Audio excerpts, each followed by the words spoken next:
Junior Kabunda passe la journée hors du centre fermé de Braine-le-Château, où il a été placé après le meurtre d'un pianiste, un meurtre qu'il a perpétré alors qu'il n'avait que 16 ans. Il est dehors parce qu'après quelques mois, il a obtenu des permissions de sortie afin de faciliter sa réinsertion dans la société. Il faut dire que Junior a une fiancée, qu'ensemble ils ont eu une petite fille, et puis il a un toit aussi, car les grands-parents de Céline l'accueillent à bras ouverts. Et pourtant, ce soir de septembre, Junior va froidement assassiner son bébé de 18 mois. Il va aussi violer et étrangler la grand-mère de l'enfant et il va laisser pour morte sa fiancée, Céline. Pour vous ce soir, Devoir d'enquête retrace l'itinéraire de ce jeune garçon au sourire angélique et qui en fait s'avère être un véritable psychopathe. Et vous allez voir que s'engager sur les traces de Junior, c'est aussi découvrir la face la plus sombre de l'homme, celle de l'ultraviolence gratuite.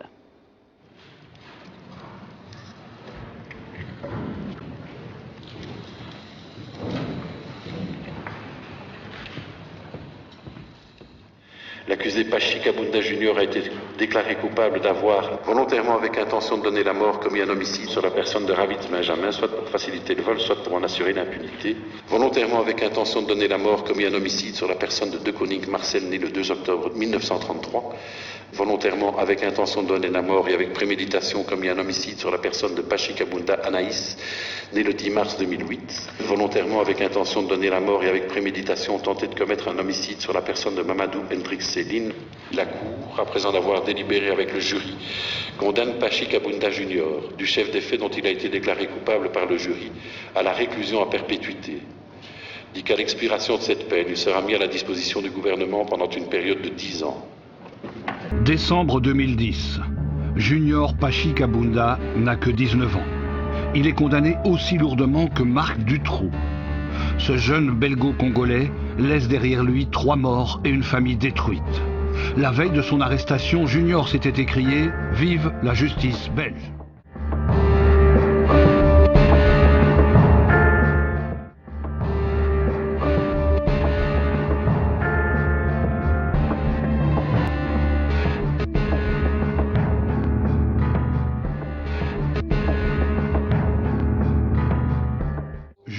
Pachi Kabunda voit le jour à Kinshasa en 1992. Sa famille est éclatée. Il ne connaît pas son père.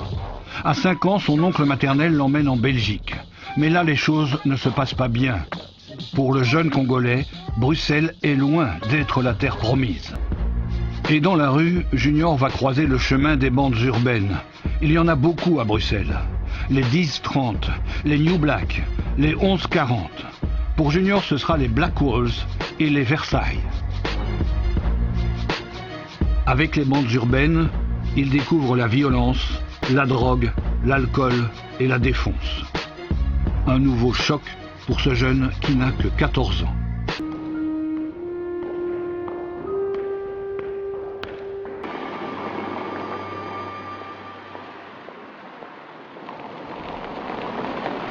Nous sommes le 28 août 2006, dans le quartier du Sablon à Bruxelles.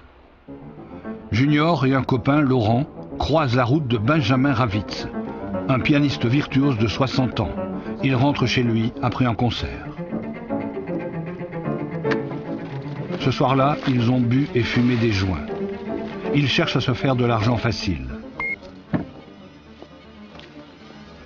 La voiture japonaise du pianiste les intéresse, ils savent où la revendre en douce.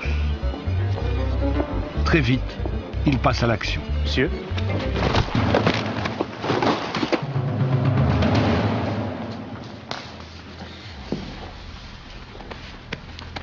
Les deux jeunes s'emparent des clés de la voiture.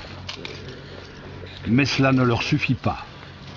Ici commence le calvaire du pianiste, un calvaire bref, mais d'une violence inouïe. Benjamin Ravitz est traîné dans la cave de son immeuble. Là, il revient à lui, il voit ses agresseurs. Aussitôt, une pluie de coups de pied s'abat sur lui.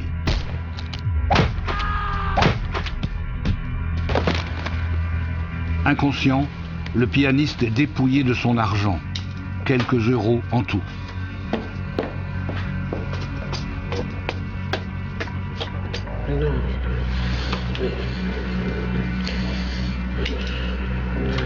Il revient à lui une dernière fois.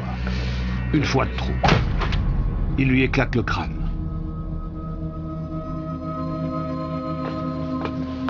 Junior et Laurent quittent les lieux avec la voiture de leur victime et leur maigre butin. L'opération n'a duré que quelques minutes. Le corps du pianiste ne sera découvert que le lendemain. Entre-temps, Junior est rentré chez lui, presque comme si de rien n'était. Le meurtre du pianiste semble déjà loin. Pour Junior, c'est de l'histoire ancienne. Il a tourné la page, pas vu, pas pris. Les mois passent et Junior donne l'impression de bien s'intégrer dans sa nouvelle famille. Pourtant, à l'extérieur, il montre un autre visage et commet des actes d'une grande violence. Janvier 2007, agression d'un homme de 53 ans qui reste 2 jours dans le coma. Mai 2007, agression d'un jeune à la bombe lacrymogène. Avril 2007, passage à tabac d'un jeune de 19 ans à un arrêt de bus. 18 mois après le meurtre de Benjamin Ravitz, la police obtient finalement un renseignement qui permet d'identifier les auteurs du meurtre. Junior est arrêté. La famille qui l'a accueilli est sous le choc. Junior est placé en centre fermé à l'IPPJ de Braine-le-Château. Puisqu'il avait 16 ans au moment des faits, il échappe pour l'instant à la justice des adultes. Cette privation de liberté est vécue difficilement par Junior. Le jeune accuse le coup. 2 jours après l'arrestation de Junior, Céline met au monde la petite Anaïs, un très beau bébé dont la venue enchante la famille Hendrix, même si l'arrivée de cet enfant pose de nouveaux problèmes. Après 6 mois de privation de liberté, l'IPPJ et le juge de la jeunesse estiment que Junior peut désormais sortir seul les week-ends. Des sorties très réglementées. Pas question de quitter l'appartement des grands-parents Hendrix où sont installés Céline et la petite Anaïs. Du côté des grands-parents de Céline, on constate pourtant que Junior ne respecte pas vraiment le programme qui lui est imposé. Un jour qu'il est rentré chez nous, drogué complètement, j'étais pas là, ma femme l'a mis au lit parce qu'il lui demandait pour se coucher. En fait, lors de ces sorties, Junior est laissé sans surveillance. Il fait ce qu'il veut. L'IPPJ n'a pas vraiment les moyens de le contrôler. En outre, les éducateurs ignorent un élément essentiel. Entre Junior et Céline, il y a désormais beaucoup d'eau dans le gaz. Je te supporte plus, je veux plus te voir. Je vais pas me gêner pour une fois de sortir toute la nuit. Et me fais pas chier.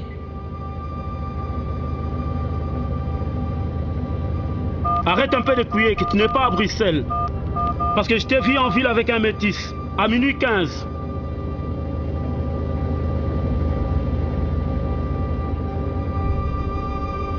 Suite à ces échanges particulièrement tendus, Junior va alors évoquer le fait qu'il ne serait pas le père d'Anaïs.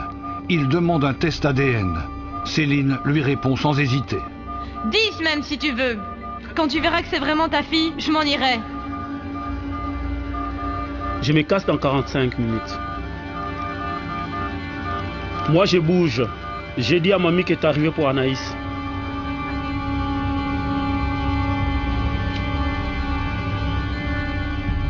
Mamie vient de phoner.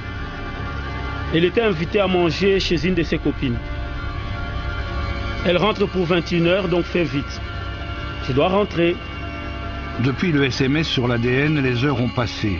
Et les messages de Junior sont devenus subitement moins agressifs.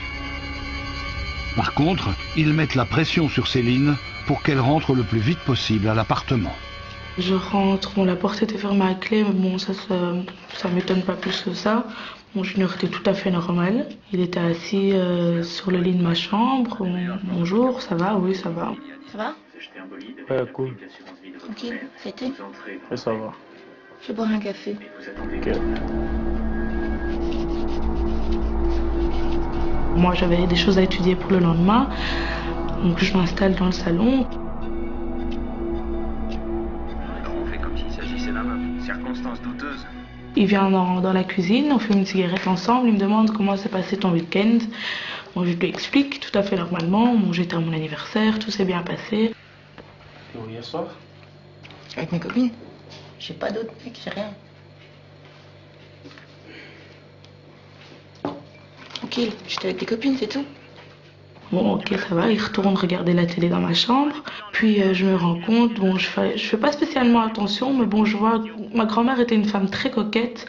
Elle allait jamais sortir sans ses boucles d'oreilles, ou bon, il lui manquait une dent due à une opération, elle allait jamais sortir sans. Puis bon, je vais dans la chambre de mon grand-père, là où étaient toujours les poussettes, et je vois que la poussette est là. Je dis, Junior, c'est bizarre qu'elle soit pas là. Oh non, elles sont parties en taxi. Là, je trouvais ça encore plus bizarre, donc j'ai pris le téléphone de ma grand-mère qui était toujours là. Encore quelque chose de bizarre en plus. Et je téléphone à toutes ses copines. Bon, on n'en avait pas beaucoup. Et toutes les copines n'ont pas vu ma grand-mère tout le week-end. Ça ne sait pas où elles sont. Puis je continue à étudier. Et à mon avis, Junior a fait tilt que je me rendais compte que quelque chose de bizarre se passait. Bon, il a fermé les rideaux.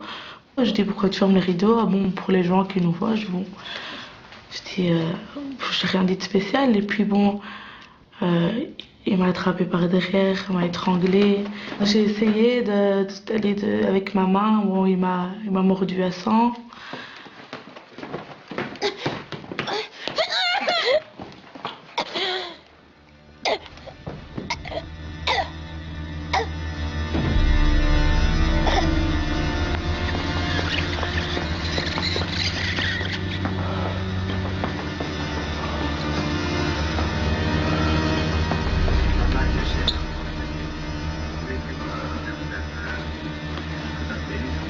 Ce jour-là, Céline devait mourir. C'est un véritable miracle si son cœur s'est remis à battre. Avec beaucoup de difficultés, elle parvient à appeler les secours. Et lorsqu'elle se retrouve aux cliniques Saint-Luc, elle sait qu'elle a échappé à la mort. Mais elle ne sait toujours rien du sort de sa fille et de sa grand-mère. L'enquête révélera comment Junior s'en est pris à la grand-mère et à sa propre fille. Seule dans son appartement, Marcel Hendricks est très angoissée. Elle est sans nouvelles de la petite Anaïs. Il est 5 heures du matin lorsque Junior rentre finalement avec sa fille. La dispute éclate. Alors Junior va répondre à sa manière en se déchaînant sur la grand-mère Marcel, sa marraine.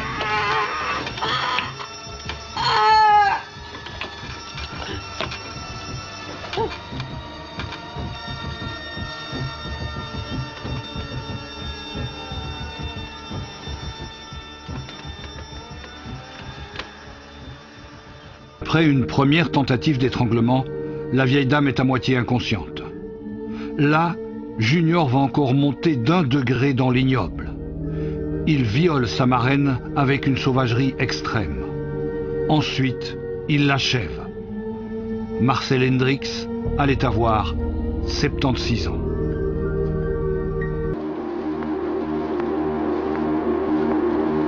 Après le viol et le meurtre de Marcel Hendricks, Junior va très calmement transporter le corps sans vie jusqu'à la chambre qu'il partage avec Céline.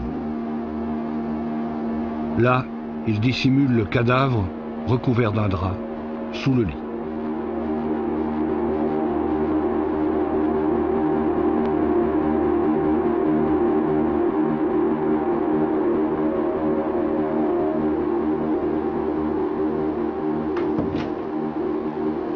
Ensuite, il fait une pause. Il fume un joint pour oublier, dira-t-il.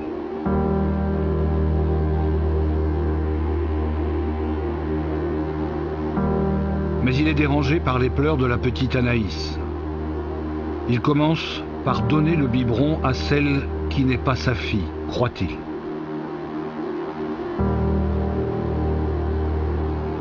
Puis, froidement, il prend l'enfant sur ses genoux, plaque la paume de sa main sur son visage jusqu'à ce que mort s'ensuive par étouffement.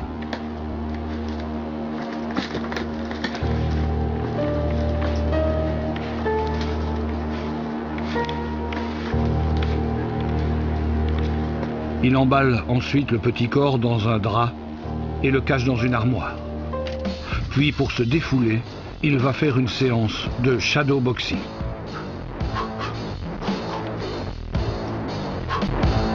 Junior quitte finalement l'appartement en laissant derrière lui 3 morts. Il est convaincu d'avoir tué Céline. Il va d'ailleurs s'empresser de le confier à un ami. Junior passe ensuite à autre chose. Il donne rendez-vous à une copine à la station de métro Rodebeek. Ensemble, ils se rendent au distributeur de billets. Junior y retire 50 € avec la carte de Céline qu'il croit morte.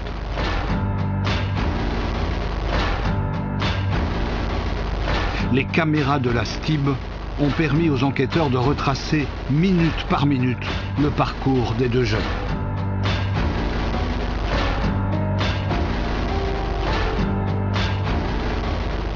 Ils rejoignent ensuite le Quick de Kinépolis, de l'autre côté de Bruxelles. Mais Junior n'a pas vraiment faim. Le couple quitte alors Laken, direction le sud de la capitale, où ils finissent par prendre une chambre à l'hôtel Ibis, près de la gare du Midi. Là, très calmement, ils se préparent à faire l'amour en regardant la télévision. Au programme, un épisode des Experts. La cavale de Junior sera brève. Il est arrêté le lendemain à Ostende en train de dealer. Il ne manifeste aucune émotion particulière. Lors de sa détention préventive, il demandera un test de paternité. Le rapport d'expertise est sans appel.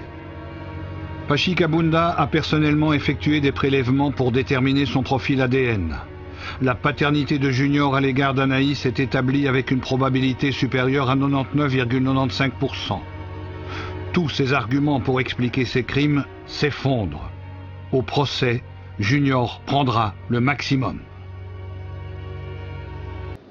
Emmanuel, vous avez assisté au procès de Junior, vous étiez à quelques mètres de lui, et quand on regarde votre devoir d'enquête, il dégage une véritable férocité. Comment vous l'avez perçu ? C'est une force de la nature, mais aussi un grand timide. Lors du procès d'assises, les mots ne sortaient pas, on ne l'entendait quasi pas. Il a dû répéter plusieurs fois les mêmes mots, sinon on ne comprenait rien.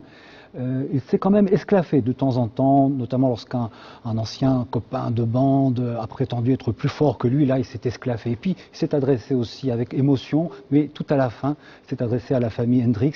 Mais cela n'a pas suffi pour convaincre le jury. Le jury l'a condamné à perpétuité avec 10 ans de mise à disposition au gouvernement. Vous savez quelle attitude il adopte aujourd'hui en prison? Vous avez de ces nouvelles?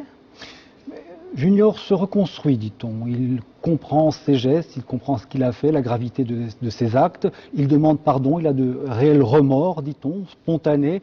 Mais après avoir tué le pianiste, il avait aussi spontanément écrit une lettre à la famille du pianiste. Mais on sait ce qu'il a fait par la suite.